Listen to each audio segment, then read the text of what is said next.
in the dense forest, where the shadows of the trees grew thicker with the approach of night, there were scary and creepy werewolves. These vicious creatures were nocturnal predators, turning into monstrous wolves in the moonlight and hunting unsuspecting people. One day, a group of travelers got into this forest, who got lost on the way and found themselves in a forbidden zone where werewolves lived. The night was beginning to overtake them, and they could not find a way out.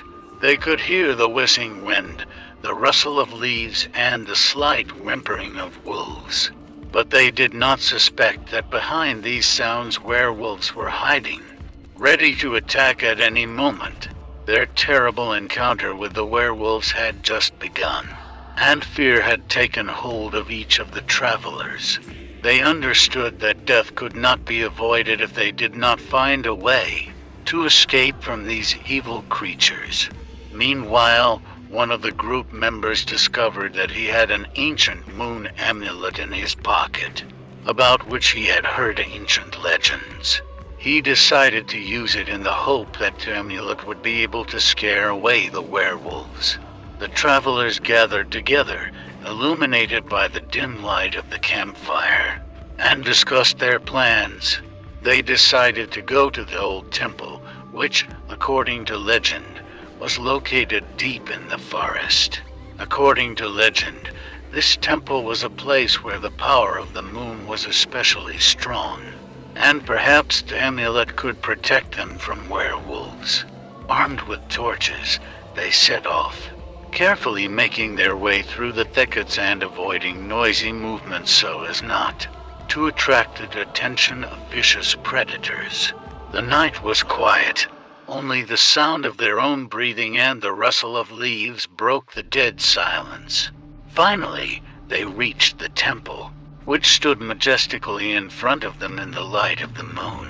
Inside, they found an ancient altar decorated with an image of the moon, and decided to run there. They stood around the altar, holding hands, and began to recite ancient prayers that were found in manuscripts found in the temple. And suddenly, as they spoke the words, the moon began to shine brightly around their bodies, creating a magical protection, reflecting off the amulet. But suddenly, during their ritual, they heard angry grunts and shuffling. The werewolves, exhausted by the power of the moon, were still unable to attack, but their eyes glittered with malice and hatred. The travelers felt that their strength was beginning to deplete under the influence of the magic of the moon, and they had to stop. The werewolves, although weakened, were still standing in a threatening posture, ready to strike at any moment. At that moment, one of the travelers, who had knowledge in the field of ancient rituals, remembered the old formula for scaring off werewolves. He suggested laying salt crystals on the ground, claiming that this would be able to keep the werewolves at a safe distance. Everyone agreed to this plan and got down to business. A few hours later, the salt crystals were laid out around the temple, their brilliance in the moonlight giving the impression that an invisible protective dome had been created around the temple. The werewolves, seeing such protection, retreated into the depths of the forest, making ominous howling sounds towards the travelers. Suddenly, they remembered that werewolves were not the only danger in this forest. Among the trees, mysterious shadows began to gather around the temple. The travelers realized that they had attracted not only werewolves, but also other ancient forces that inhabited this forest. And now these dark forces began to manifest themselves. The trees cracked. Terrible creatures full of hatred for all living things burst out of them. A deadly dance broke out around the temple. The travelers found themselves in the middle of a battle between the ancient forces of the forest and the werewolves.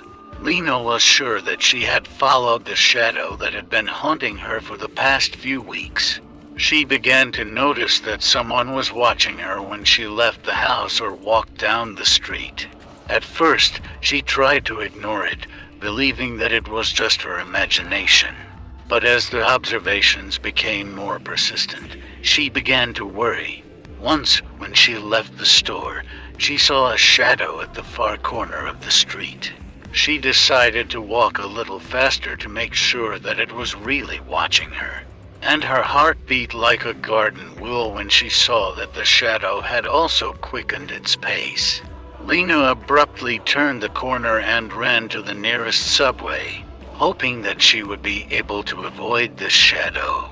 When she finally got to the subway, she felt a little more relaxed, but still had the strange feeling that she was being followed. She boarded the train and tried to calm her breathing, but when she looked through the glass of the window, she saw the face of the man who was following her. She froze, looking at that face, and the shadow smiled at her before disappearing into the crowd. Lena was in shock. She was sure that she did not know this man, and she could not understand why he was following her. She decided to go to the police to report the incident, but when she got off the subway, she noticed that the shadow was following her again. Now she will have to figure out who this man is and why. He is following her before something bad happens. She was dealing with the dangers that had been happening to her for the past few weeks. Lena realized that she would not be able to live in fear and uncertainty, and decided to figure out this mysterious situation. She began to carefully follow the strange observer, trying to understand his motives. The longer she watched, the more convinced she became that he was really watching her. But why? Lena began to make her own investigations, turning to friends whose observations were found to be similar to hers. However, everyone she interviewed claimed that they had not seen this man. It all became more like harassment, and Lena felt like her life was falling apart. But she wasn't going to give up. To begin with, she decided to ask the police for help, but when she tried to tell the story, the police looked at her like she was crazy. They said that without any evidence, they could not launch an investigation. Lena was alone in her struggle. She couldn't figure out exactly why she was being watched or what they wanted from her, but she was determined to find out the truth, even if it meant diving into a world of secrets and secrets that she had never suspected. Despite the danger, she continued to solve the puzzle, hoping that one day she would be able to open the curtain hiding the truth.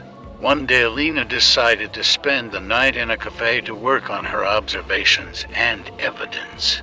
She felt that the answer to all the riddles must be somewhere nearby, and there were already too many coincidences.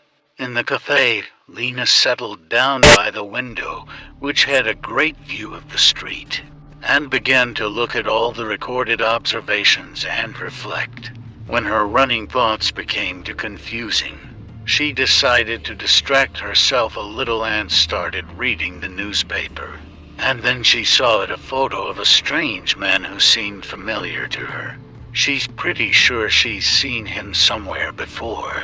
Lena read an article saying that this man, Maxim Ilyich, was a suspect in crimes committed recently in the area.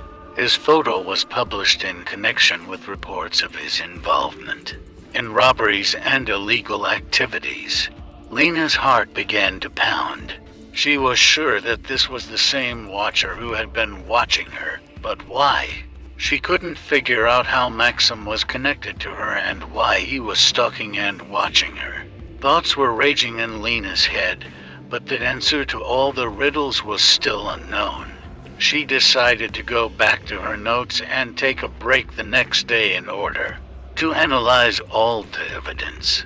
Everything seemed so confusing and vague that she could only hope that the answer would appear before her soon.